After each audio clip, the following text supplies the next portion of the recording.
Hello, welcome to Emotional Badass, where Moxie meets Mindful. I'm Nikki Eisenhower, life coach and psychotherapist, and on today's episode, we're discussing reflecting on the year.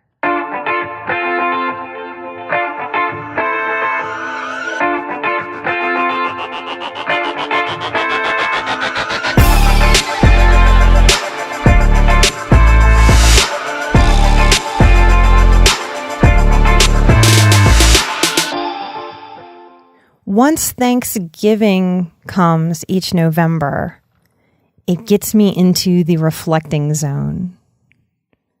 Now think about reflecting. Think about the word.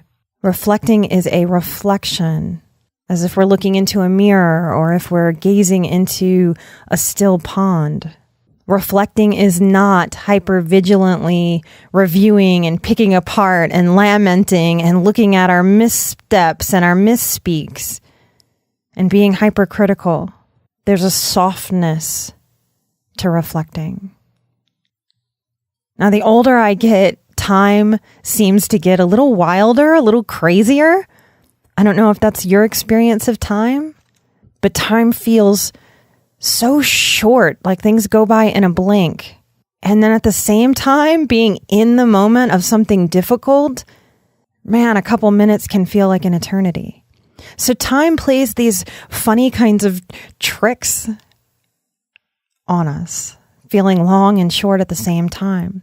So once that Thanksgiving hits, it sort of cues me to reflect on the year. Now, some of you will hear this activity that I'm about to go through and model for you and really want to make it a concrete activity. And that's fine. If that's what you're called to do, you can sit down, you can write this out, you can journal it. And I do that sometimes and in different ways. But I want to offer you that this is more of a bringing meditation energy. When you sit with yourself and you center and meditate, and escape the stress of the world and come back to center, to groundedness, to source. I don't want to keep that experience in the few minutes of meditation that I do each day.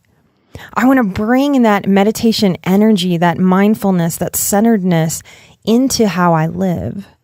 And this activity expresses that desire. So this reflecting exercise of mine, it's a wandering through once Thanksgiving hits. I want to sit with myself and just look at the reflection of the year. So from this December place, I'm going to go through my year with you very intimately and show you how I reflect and what I pull from those reflections. I'm going to go through it on a monthly basis. You may go through it by season. When I look at my January of 2018, what reflects back at me is that I started the year with a strong expectation that I would get to have the power and control to start my year a certain way. It was the second or third day of the year I was still working on my vision board that I found out my dad was getting out of prison 6 years early. It threw me for a loop because I started the year with this very strong expectation of I am going to start this year on a good note.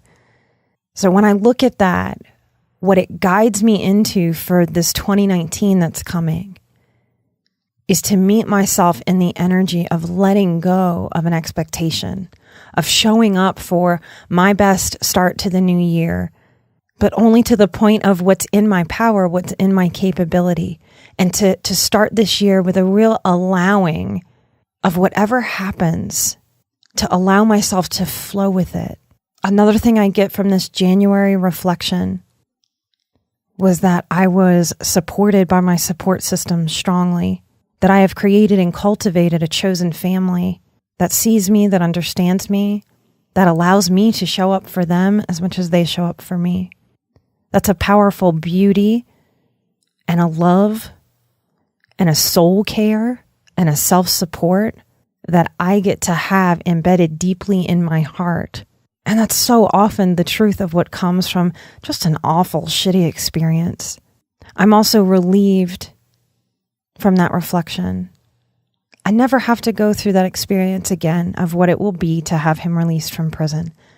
That has been removed from my future. I thought it was going to be about 5 years ahead, and that's just gone. It's removed from me.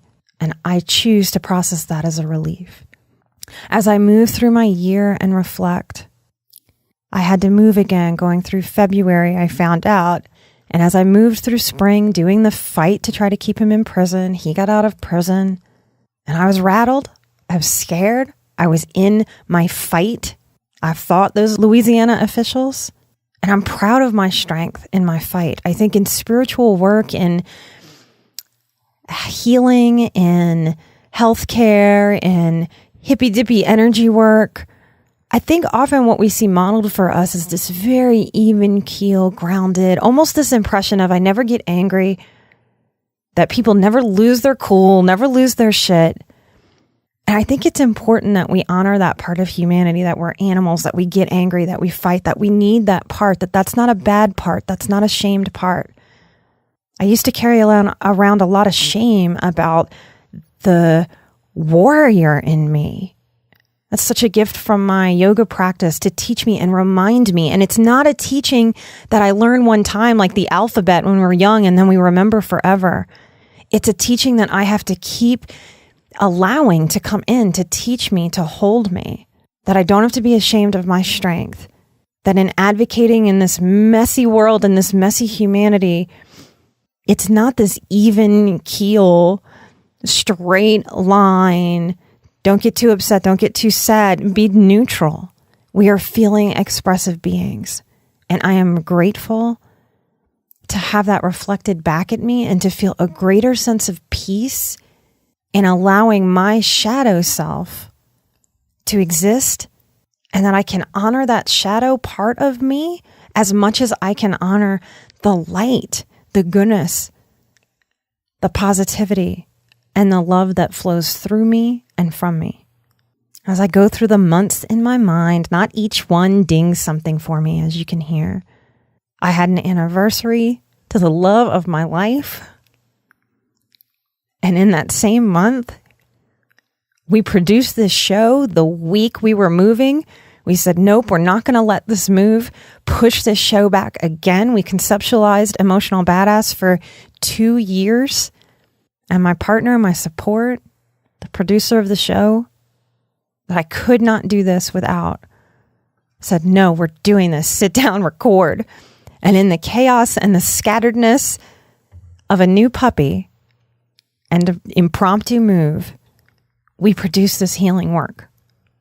And it hasn't just been healing. I've read your reviews. I'm going to try not to cry too much, just so I can speak and you can understand me. I'm proud of the healing that I've done to be able to connect to those forces that guide me on my path to my higher self, to my higher purpose. This show is an expression of my higher purpose. I'm going to talk in a future episode about how you can find your higher purpose if you're still looking for it, if you're searching. I promise you the path opens up when you allow your purpose to begin at your healing. That's what opened up finding my purpose for me. And I know it to be true that healing, whatever our wounds are, is what we need to create the space to be able to have room for our purpose. I have found that in 2018 in a way I never could have planned for, in a way I never could have mapped out in a 5-year, 3-year plan. I am grateful for being connected. I am grateful to be connected to the powerful centeredness that can guide my intuition. And as I reflect on the summertime, I turned 38 this year. When we get to my 39th birthday, I'll do an episode on birthdays and getting older. And when I look at that birthday, that turning from 37 to 38, from being able to say mid-30s to late 30s, that I have transcended the messages of my youth. The women I grew up with very much resisted aging, very much pretended to be 29 and 39 till the end of time. That's a very, very funny joke, right? I embrace each age. And genuinely, because I've put healing at the forefront of my priorities for my life, that I truly, truly, truly enjoy turning older each year. You will never, ever, ever hear me fudge on my age. Every year is like another notch in the stick of wisdom. I feel grateful to be able to be on the planet for another year, to achieve more lessons, more learning, more growth, more connections, more expansion, more light. I invite you to be proud of the time that you're spending on the planet. I'm proud of the little lines I see creeping into my face. It's proof of how long I've been here, how long I've stuck with it, how much I've overcome, and that I keep going. When I sit and reflect on the fall, this was my 3rd year in Denver. I have fallen in love with this city. I have fallen in love with this mile-high air. I have fallen in love with hiking. I have fallen in love with working from home. So when I sit back and reflect on that, I feel a swelling in my heart. I am surrounded by love in this way. Mid-year and in the fall, people started reaching out to me for sessions from the show. What that has given me is this amazing validation and affirmation that our tribe is big. Our tribe is huge. 15 to 20% of people on the planet are our tribe. 15 to 20% of billions and billions and billions of people. I have known that in my head for a long time as a statistic, as a math problem. The show has proven to me in heart knowledge, and 2018 will remain in my mind and in my heart and in my spirit, the year that proved the heart knowledge of this amazing, highly sensitive tribe. In October, I did the Guided Intuitive Soul Care Boundaries and Dysfunctional Relationships course. It was the culmination of the in-person group work that I have an extensive, not just experience, but love and an affinity for. And all the technology that has gone into shifting from having a brick and mortar office into putting myself online. That course was the culmination of that. The light and love that I saw in the work in that course lit me up exponentially. I am on fire to keep doing this healing work. And what struck me, maybe deeper and more fully than ever before, was how truly aware we are as highly sensitive people and how intuitive so many of you are without realizing how intuitive you are. One of the people in the course said to me very recently, thanking me for my work, asked me and said, please don't burn out. Please don't burn out. And right when she said it, I had a little intuitive pullback. That reflection, when I just sit with that, what does that mean for me? And I just ask Spirit or the universe or God or my soul or a higher wisdom or the wisdom of nature, whatever you want to call the higher self, the higher plane, the higher existence. This reflection will guide me into the resolutions that I will make for the year. That reflection helps me know, yes, what needs to move into the forefront for me is not burning out so that I can sustain this work. It means I'm going to reorder some things. It means I'm going to have to show you. When I started this show, I wanted it to be a showing of the process, of the messiness it is to figure something out. So much out there online is so curated. It's so cultivated. It's so polished. And I think that beautiful, polished, maybe Oprah level presentation to the world has an accidental hindrance for the people that observe that to do anything, they must be able to put something out there at this highly polished, fancy level. And this show is very polished because Chris is an excellent producer. But I do not think of myself as polished. So one of the things that you're going to see me do in 2019 is reorder some things to simplify to streamline. Because of the success of the show, I have people reaching out to me on all kinds of different platforms. I'm trying to centralize that. What a beautiful, beautiful dilemma to have. So when I reflect on the whole year in this way, what I want to offer you is that we have teachers all around us. My clients, the show, my partner, the life waves that come and just smack me down, blindside me, because that is going to happen. It's part of being alive. When we can trust more that we're right where we need to be and the lessons are there for us, we flow more with everything that's sharp or bumpy or funky, and we get more living in our lives than surviving.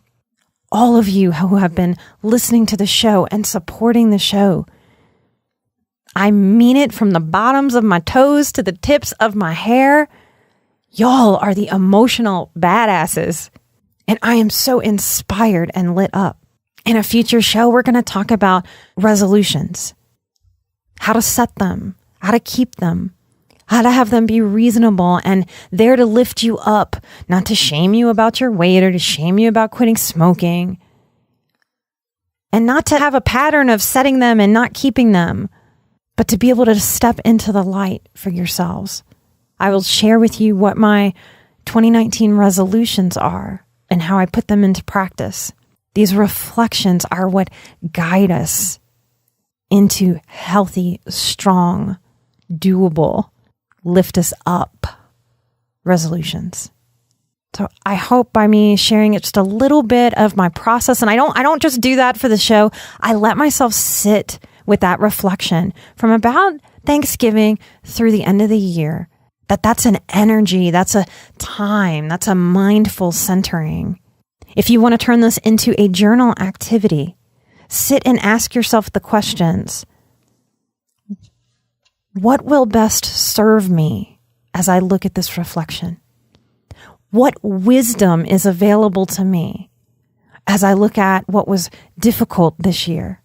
What wisdom and lesson is available to me to lift me up, to push me forward on my purpose path?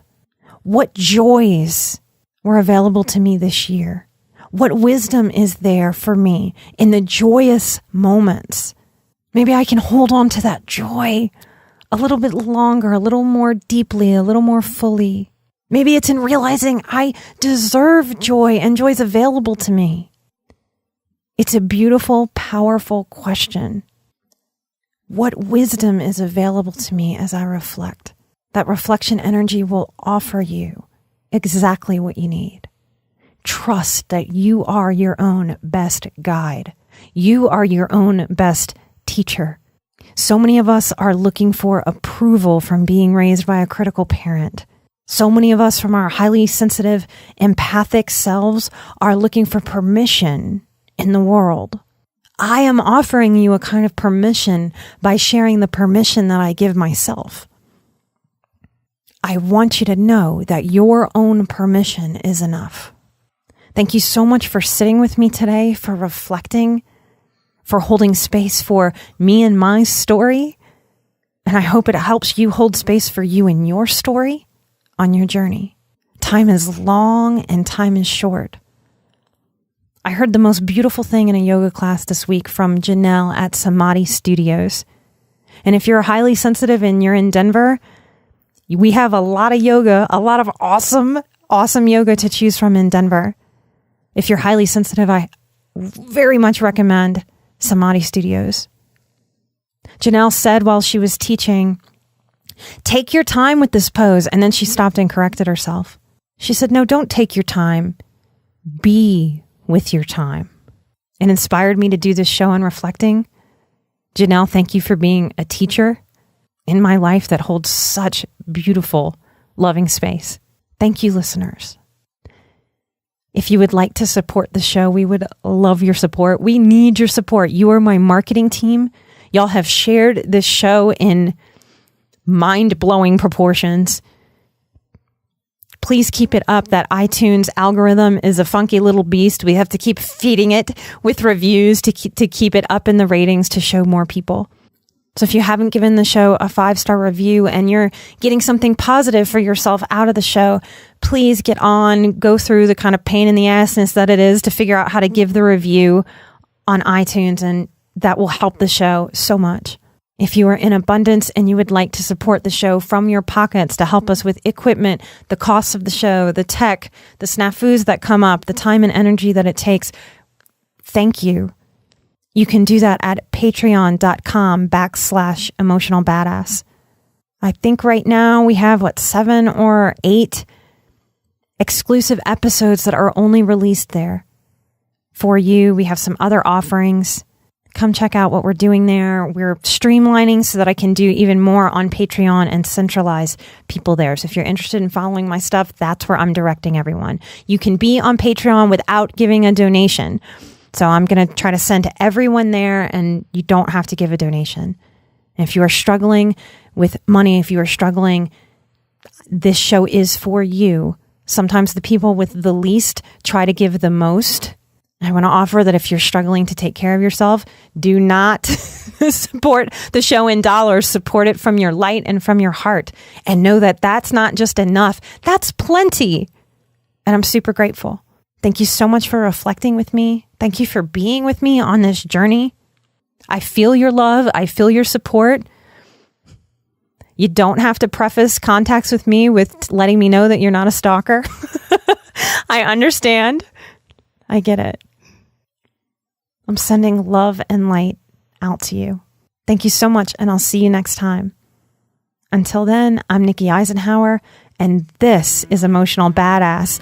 I am, you are, we are, where Moxie meets mindful. Bye-bye.